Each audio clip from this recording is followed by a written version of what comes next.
It's Friday, January 31st, 2025. Welcome to episode 139 of the Alameda Postcast, an audio service of the Alameda Post.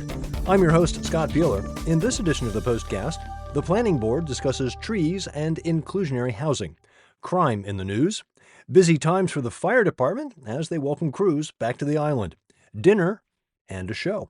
Indoor events as we prepare for another atmospheric river visit. These stories and more on this episode of the Alameda Postcast. Our top story. On Monday the 27th, the Planning Board held its first meeting of the year and provided comments on the draft urban forest plan and the city's inclusionary housing ordinance. The urban forest plan is an update to the 2010 Master Street Tree Plan that outlines practices and resources to expand the city's tree canopy. The plan's guiding principles are to support an equitable distribution of canopy cover across Alameda, promote a healthy and resilient urban forest, grow the tree canopy by preserving existing trees and planting new trees, and increase community awareness and participation in urban forest management. The goal is to achieve 20% canopy coverage in 30 years. Right now, Alameda averages around 11%, with the center of the island being the only region currently above 20%. As you can imagine, the lowest coverage, Alameda Point, at around 5%. But what would be needed to achieve 20% island-wide? About 9,600 new trees. But public land can only accommodate about 4,200. The rest will need to be planted on private property or will require the removal of concrete. City Council will hold a study session for the draft urban forest plan at its upcoming meeting on Tuesday the 4th. The plan is available for public comment until Friday, February 14th. Also during the meeting, City of Alameda Planning Manager Stephen Buckley led a discussion to consider updates to the city's inclusionary housing ordinance. Passed in 2004, the ordinance currently requires that 15% of units in residential projects with 5 or more units must be made affordable to very low income, and moderate income level households, with the exact breakdown being 4%, and 7% respectively. Alameda Point has a higher threshold of 25%. So far, the ordinance has resulted in 140 purchases and 318 rentals at below market rates. Part of the difficulty in managing inclusionary housing is how it affects overall pricing. As board member Teresa Ruiz noted, quote, inclusionary housing is not free. It is being subsidized by market rate housing, therefore making market rate housing more expensive. Is it a priority to deliver as many units as possible, or is our priority focused on equal distribution? If we want all units on site in the most equitable way, it's going to make the market rate units more expensive, end quote. A working group with representatives from the Planning Board, Alameda Housing Authority, and the city's Housing and Human Services Department, along with city staff and consultants, will continue with analysis and return to the board later in the year. For full details, including illustrative charts and graphs, see Ken Durr's article at alamedapost.com/news. Alameda Police have released the final crime statistics for 2024. On the whole, good news. Bottom line, overall crime was down 9% from 2023 to 24. That's not to say crime was down across the board. Auto thefts dropped from 135 in December of 23 to 51 last month. Fraud, burglaries, and robberies were all down year to year, but drug and narcotic offenses, arson, animal cruelty, and DUI all increased. In 2023, there was 1 report of homicide. In 2024, there were 2 reports, but remember, one of those reports was the quintuple homicide of July 10th. A quick glance at month-to-month numbers shows a slight drop in auto thefts and collisions, but a rise in catalytic converter theft to 15 and assaults to 14. The 14 assaults represents a 6-month high. For a deep dive into the numbers, see Adam Gillett's article at alamedapost.com/news. Despite the overall downturn, some areas of the island have noted upticks. The West Alameda Business Association is taking steps to address crime in their area. Recently, APD has assigned Lieutenant Jeffrey Park as a dedicated liaison to the association. In an editorial on alamedapost.com, Elisa Glickman, the executive director of the WABA, has written about how you can be part of the solution by saying something if you see something, as part of the issue stems from crimes that go unreported. Whether it's 911 for an emergency or See-Click-Fix for street hazards, Ms. Glickman outlines the tools that are available to the community. She even provides her own email address for those who feel uncomfortable reporting directly to the authorities. Find her editorial at alamedapost.com/op-ed. Moving from police to fire, AFD has been busy of late. Last Friday, a series of apparently intentionally set fires were reported along Park Street at around 10 p.m. A couch was set ablaze outside Tomatina at Park in Alameda, a trash can at Park in Central, and a plastic-wrapped parking meter near Santa Clara.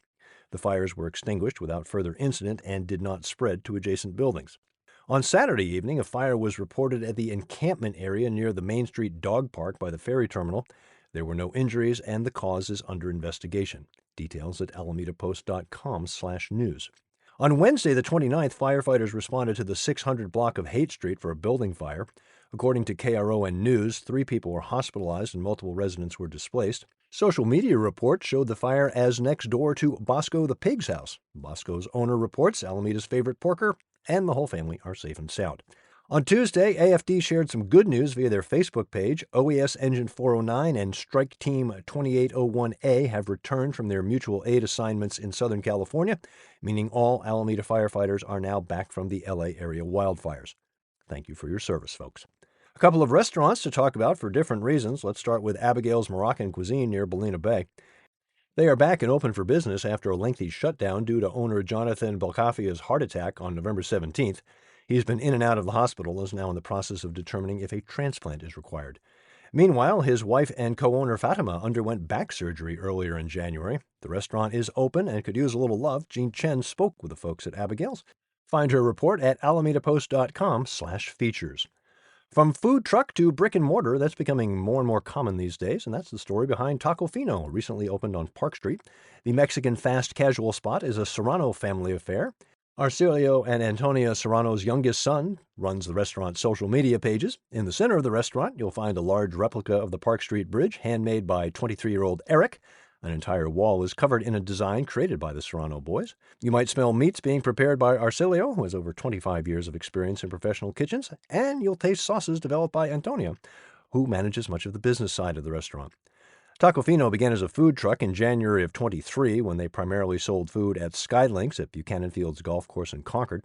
Taco Fino's signature California burrito is a twist on the classic dish, substituting tots for fries. That burrito has been their most popular item so far, just as it was in their food truck. The food truck is on pause as the park location spins up. Taco Fino currently in a soft open phase. Look for a grand opening fiesta in February. Get to know Taco Fino with Vicki Wynn's article at alamedapost.com/features. Of course, after a great dinner, it's time to take in a show. That's what our own Gene Kahane did, sitting in on Altarena Playhouse's 2025 season opener, Grand Horizons. A 2020 Tony nominee for Best Play, the comedy follows a family as Bill and Nancy decide to divorce after 50 years of married life. On Broadway, those roles were originated by Jane Alexander and James Cromwell. Gene admits his inner theater snob took a moment to warm to the sitcom-style production, but by the end of the show, he was singing its praises, calling it, quote, a sneaky play that comes wrapped in plain paper, but inside the box is Shakespeare's mirror, where we get to see our better selves up on stage, end quote. Show runs through February 23rd. Find Gene's review at alamedapost.com/features. If you've got a theater kid, you might have heard of the Broadway SF High School Musical Theater Awards, which feed into the National Jimmy Awards. Well, those awards now have a new name, the Sarah Bareilles Awards. Bareilles is from Eureka, and from Alameda County to the northern border, the award now carries her name. In case you wondered, to the south of us, they're called the Rita Moreno Awards. Catching some indoor entertainment, probably a good idea for the next few days with atmospheric river weather headed our way. With the damp days in mind, Amanda Laird has put together some ideas to keep you engaged and dry in the wet weather. In her all-around Alameda column, she highlights the Little Flippers pinball class at the Pacific Pinball Museum, Saturday from 11:30 until 12:30. Doodle Cakes Bakery at 647 Central Avenue invites the community to celebrate their 3rd birthday with their Cupcake Casino event. Stop by on Saturday from 11 a.m. till 5 p.m. to wish the bakery well and maybe win a few prizes and buy some cupcakes. Kiwanis Club of Alameda's 23rd annual Chili Cook-Off is Saturday from 5 to 9 at the DeWitt Officers Club at Red Line Avenue on Alameda Point. Learn calligraphy with Sip and Script at Alameda Brewing, 1716 Park Street for their Galentine's Beginners Calligraphy class on Sunday from 3:30 to 5.